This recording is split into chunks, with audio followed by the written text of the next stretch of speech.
All right. Good evening, everyone. How are you doing? Good How's evening. everything? Hope you are doing good. Hope you are I'm doing good. fine.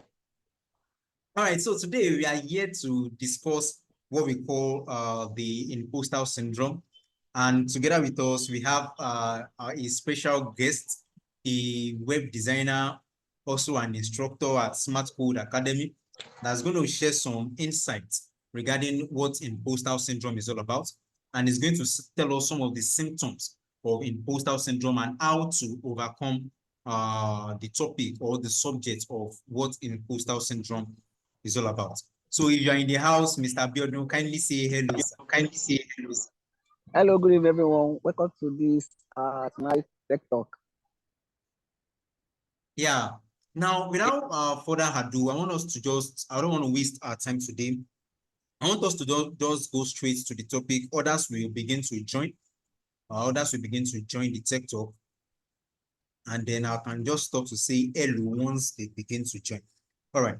So now, what is imposter syndrome? When we talk about the subject of imposter syndrome, I want to open up by sharing a particular story of what happened to one of my students some years ago.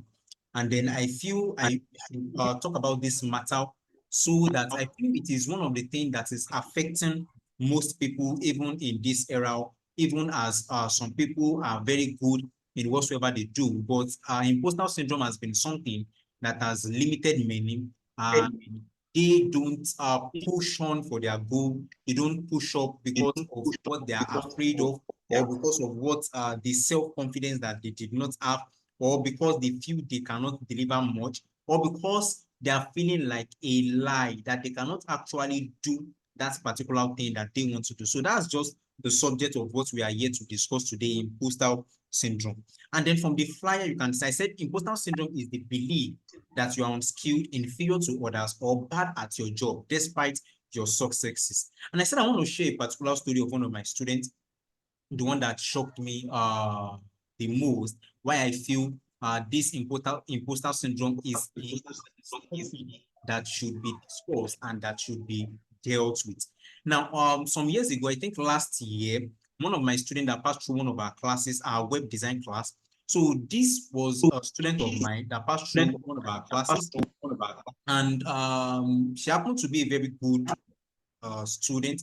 And then while we're together, she worked on some projects, she designed some websites, and I can see that, wow, you are really good to go. At least at that level where I was still teaching her as an instructor, she could confidently design something. She could confidently design at least a standard website for an organization or for a small, or even for a startup firm or a brand, at least to the extent in which we have been able to impact some knowledge of web design on her. Now, it's now happened that she left the training after some time. And then after maybe 3 months or so, she messaged me saying she had gotten a particular job. I was like, wow, that's very nice of you. And then she said, okay, that she would just, she would carry me along as on the things that she'll be doing and all that. I said, wow, that's good. What am I your instructor for? We can keep going like that. And then she then told her boss because she wanted to design a website for the company that she was working for. And I said, wow, that's good. She advertised herself to her boss, and her boss was able to buy into the idea to actually give her, commit the project even to her hand. And one thing that now shocked me the most was that she was actually given the money to, get started, to buy the domain, to buy the hosting. If you're a web developer, you understand what I'm saying. You need to buy a domain, buy hosting to set up a standard, to set up what the brand or the website that you want to design for. And then when she checked the money, so it's got to a point that she wanted to buy the domain and hosting actually. And then when she got to the point of paying the money, okay, the actual money for the domain and hosting, she was scared because I think at that time she was seeing about maybe 37,000 or thereabouts. And then this was someone that she learned from us, and she was very good at that time. And then she was now scared of making payments.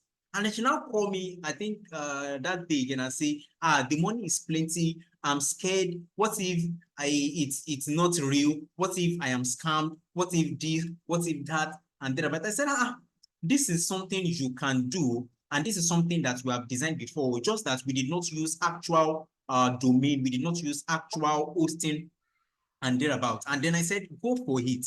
And she was like, okay, Mr. Smart, I cannot do this thing. Why don't you take it?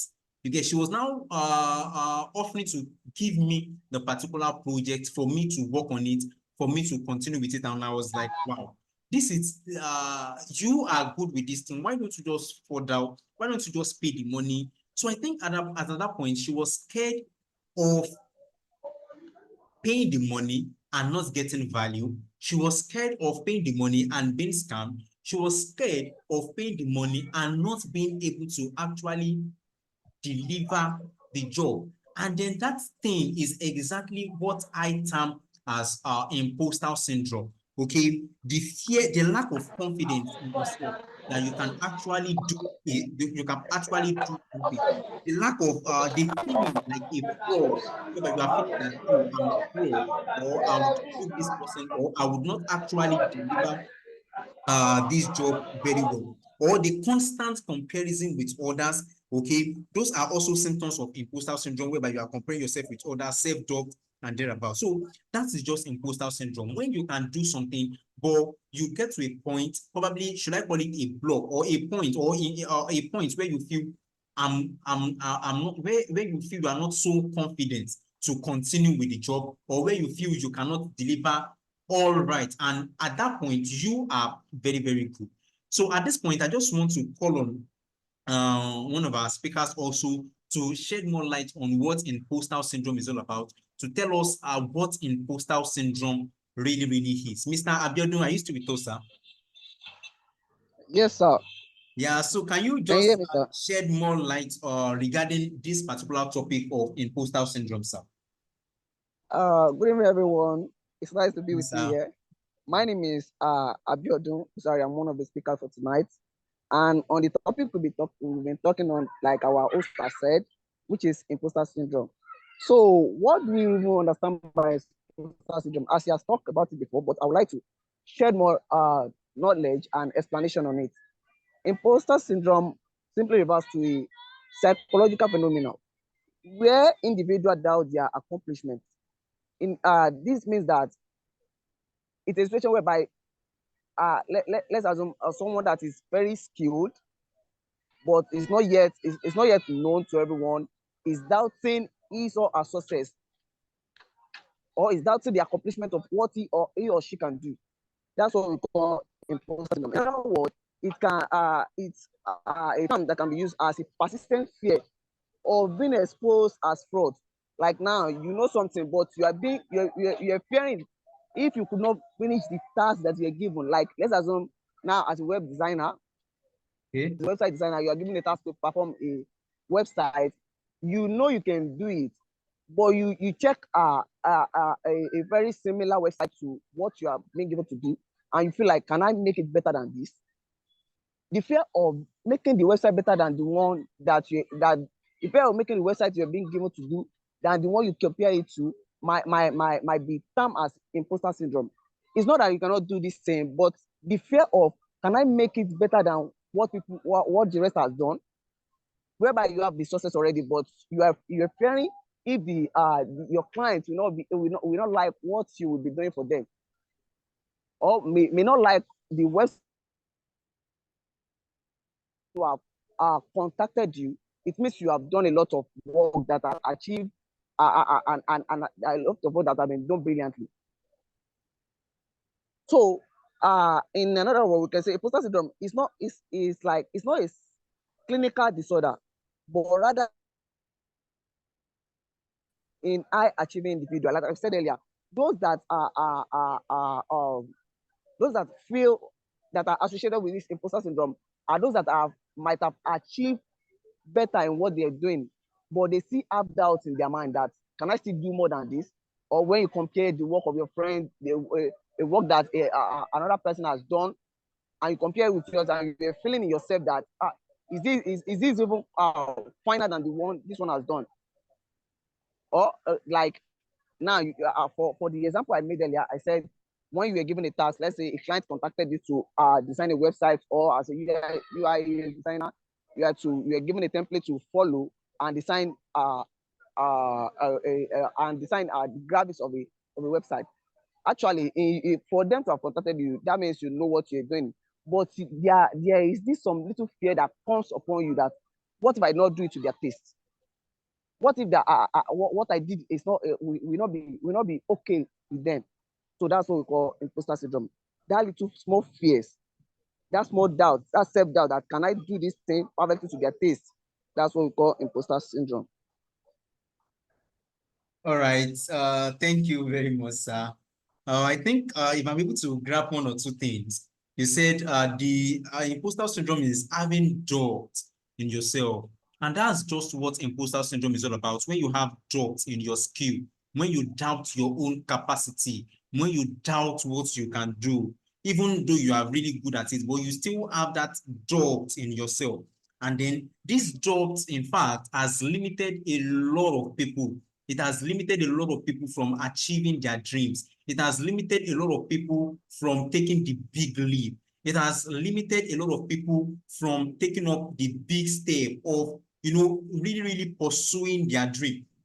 And then that is all what imposter syndrome is all about, whereby there's the self-talk, the negative self-talk about something that you cannot do it, that or probably you are inferior with others, just like you said, when you are comparing and you feel you are not. Okay, welcome, Mr. Shobanjo Peyemi. Mr. Shobanjo Peyemi. Okay, I don't think you are welcome. All right, let's just continue. So that is also what imposter syndrome is all about. Now, quickly, without wasting our time, sir, please, can you share us some of the symptoms? Like, how will I know that I'm under this syndrome? How will I know that I'm operating under the influence of this particular syndrome? Because, some people, they might not know that they are actually under this particular type of thing, under this imposter syndrome. They might not know, not until you tell them, or not until they meet a mentor that will tell them, oh, you need to break free from what we call imposter syndrome. So please, sir, can you just shed some light to us? How will I know that I am still under the influence of what we call imposter syndrome, sir? Okay, sir. Concerning the syndrome of the symptoms of imposter syndrome, there's an idea that says if you know the source of the problem, then the problem can actually be solved, because you need to discover the cause of a particular problem before it can actually be solved. So one of the symptoms of imposter syndrome, one of the symptoms of imposter syndrome is self-doubt. Like our host said, when you're given a task to do, it's not as if you cannot do it, but you are having doubt in yourself that can I do it to their taste? Can I perform to their expectation? So self-doubt, constantly asking questions about your abilities and feeling undeserved of success. That's what we call self-doubt. When you question yourself and the ability of the success, then you are already under the influence of imposter syndrome. Because you have to understand that there is no how you'll be contacted if not that you've achieved a particular a series of successes. Come to think of it, you cannot let me say I'm a website designer, but as a website designer now, you cannot get a client without you giving out your portfolio. And from your portfolio, they would have seen the kind of websites you can do and would have concluded in their meeting that let's try out this person, let's give it out to the person. So now that you were given this particular work to do, then you now have self-doubt about what you can do. Already you do. Let's assume you are an upcoming website designer that is not yet fast in it, but you've been given a particular task by a very big company, and this fear comes upon you that what if I fail them? What if I do it and they do not like it. That's part of the symptoms of imposter syndrome. All these things are needed to be eradicated before you can be free from the influence of imposter syndrome. Number two is attributing your success to luck. What do I mean by attributing your success to luck? You've already shared some of the work you've done to people, your clients, but when you were given the task, you were feeling yourself that I think I got this thing by luck, or I think the work I showed them is not well, it's not done well enough for them to have given me the job. Whilst I think it's by luck I got this thing. So when you attribute your success or your accomplishment to luck, then you are under this thing we call imposter syndrome. Believing that any achievements are merely the result of luck or external factors rather than personal skill or efforts. That's what I just said.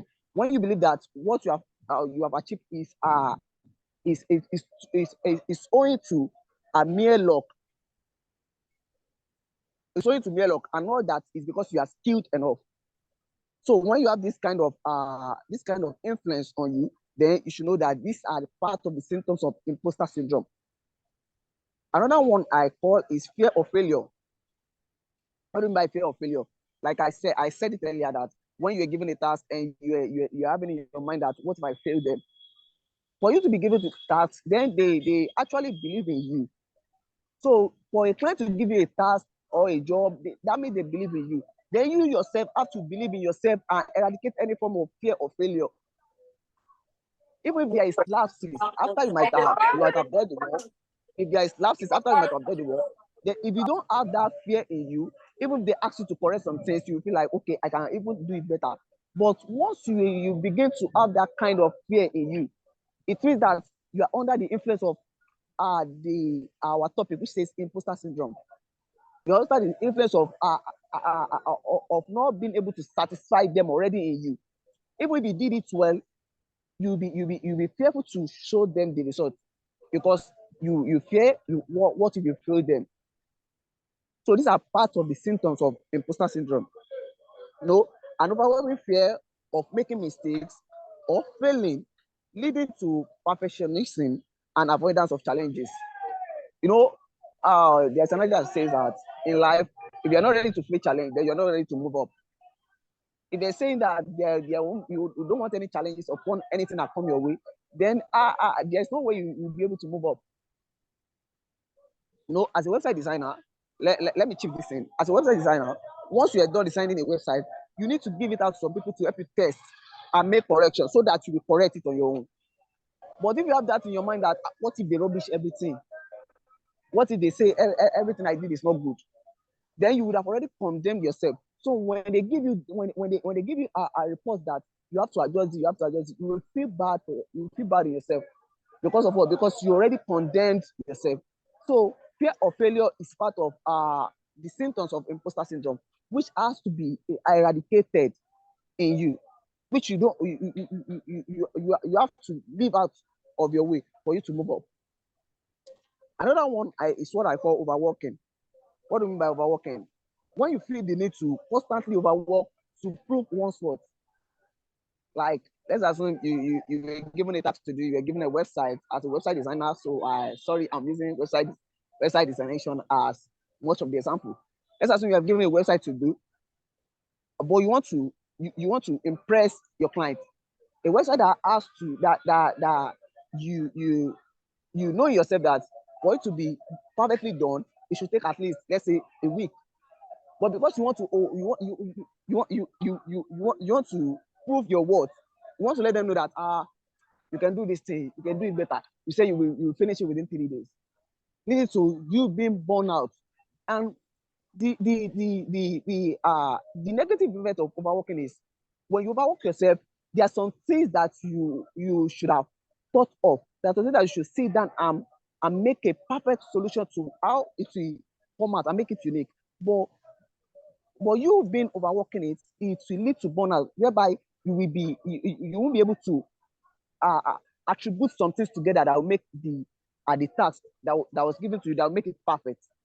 So when you overwork yourself, then you eventually you won't come out with something good.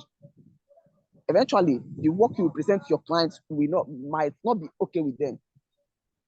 So in the process of avoiding the symptoms of imposter syndrome, you have to eradicate the term we call overworking. You don't need to overwork yourself.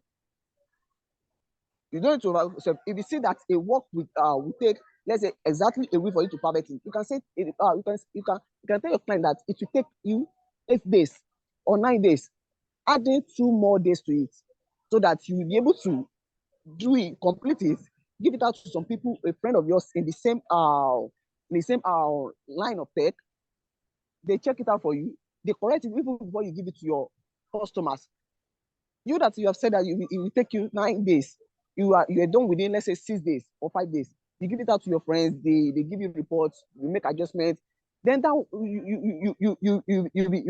you'll be very fine with it. Even when you give it out to your clients that gave you the work, even even if the client asks one or two, you cannot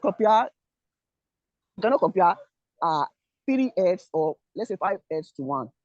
Now, something that is very shared to 5 people, that they've complimented you and they ask you to make some adjustments for it to be more unique, and you give it out to another, to the owner, to the person that asked you to do it. Even if the person is to find any fault in it, it will be limited. Unlike when you overwork yourself and do it rushly and then give it to the owner. So overworking should be one of the things you have to find in you. If you see the symptoms of overworking, then you should know that you are under the influence of imposter syndrome. Another one is comparing yourself to others. When you compare yourself to others, like you'll be like, someone designed Facebook now, so I should be able to design that as well. In the process of designing Facebook, it's not as if the person saw anything before he or she could have designed it. The person used his or her own initiative to bring it down and design it. So you don't have to compare yourself to others. You can use your own initiative to design anything that's been given to you. You can use your own initiative to bring things to life. All this, let's say this Zoom we are doing, it was someone that postulated it rather. So someone that designed it. So the person that designed it now didn't look at anything before you could bring this up. So if you're not comparing yourself that I should be able to do this as well, you didn't remember. You have to remember that someone that did this didn't have anyone to compare. Didn't have any work to compare this to before he or she could bring this to life. So you don't need to compare yourself with anyone or compare yourself to anyone before you can do anything. You don't need to compare someone's achievement to yours. You might start small, but in the long run, you might even be beyond where you expected yourself to be. So comparing oneself to another is part of the symptoms of imposter syndrome. When you compare your achievements to others and you're feeling inferior as that result, then you should know that you're under the influence of imposter syndrome. So you don't need to compare yourself to others and make yourself feel inferior about what you know you're skilled in. If you're skilled in something, but you're looking at the bigger picture, like you're looking at someone that is far above you, you might start comparing yourself as inferior to the person. So all these things are attributed to what we call imposter syndrome. By that, you might be admitting yourself as a fraud. Like, I don't even know this thing. Maybe someone did this thing, someone did this, someone did that.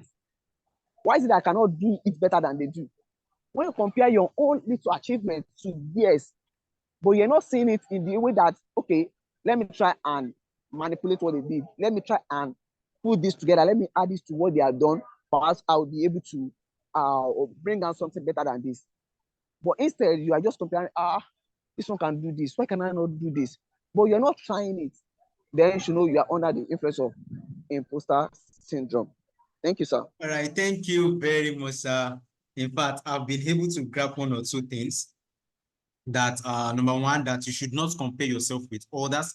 And then this is one of the symptoms of imposter syndrome. This is how you would know that you are under the influence of imposter syndrome, when you are constantly comparing yourself with others. That, wow, see this achievement, where I am, see where me I am, see where this person is, see what this person is able to do, see what me I am doing, you know, all those things. They won't let you launch really to the depth of believing in yourself. They won't help you launch into the depth of your career. They won't help you launch into the depth of your skill.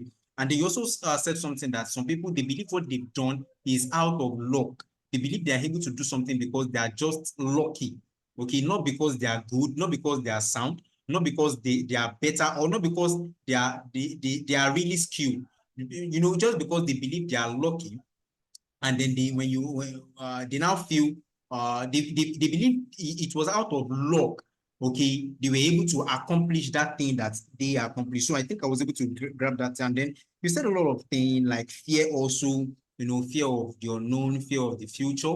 It used to pull people back, and this is also one of the symptoms of imposter syndrome. Now, without wasting any much of our time, I just want to add some two things from my own perspective also that is there are symptoms of imposter syndrome. And then the first one is negative self-talks. Okay, when you begin to talk about yourself negatively, that, oh, I am this, I am not good enough, I cannot do this, I cannot do that. Oh, so all these things, when you begin to do this constantly, you should know that you need to break free from what we call imposter syndrome. And then another thing is irrational fear of the future. Just like I said earlier, that when you are scared of the future, that I don't know what the future holds, about. So it is also one of the symptoms of imposter syndrome.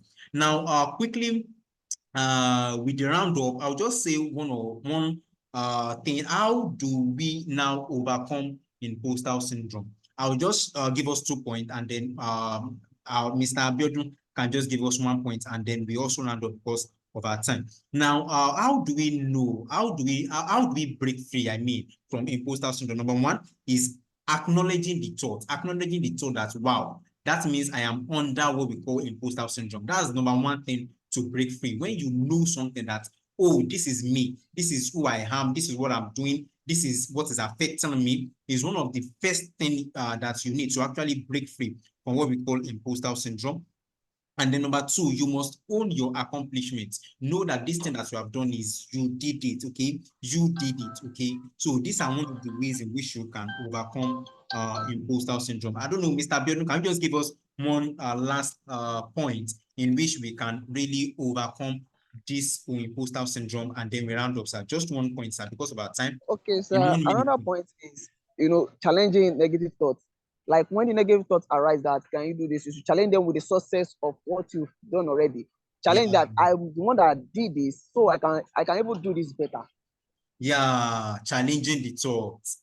Yeah, I think I would go into the idea when you challenge the negative thoughts that are coming to your head that, oh, I fear of the unknown, you challenge it. Okay, fear of I cannot do this, you challenge it. I cannot perform better, you challenge it. Yeah, it will actually help you overcome imposter syndrome. In 1 minute, I just want to say thank you, Mr. Biodun, for coming around. We really, really appreciate you. Thank you for your time. Thank you for help us. We know your schedule are really tight, but out of your busy schedule, you have, carve out just few minutes to come and enlighten people on one thing that has been affecting a lot of youth, one thing that has been affecting a lot of people from actually taking the big leap, one thing that has been affecting people from pursuing their career, from reaching the maximum of their career. We really appreciate you, sir. Thank you very much, sir.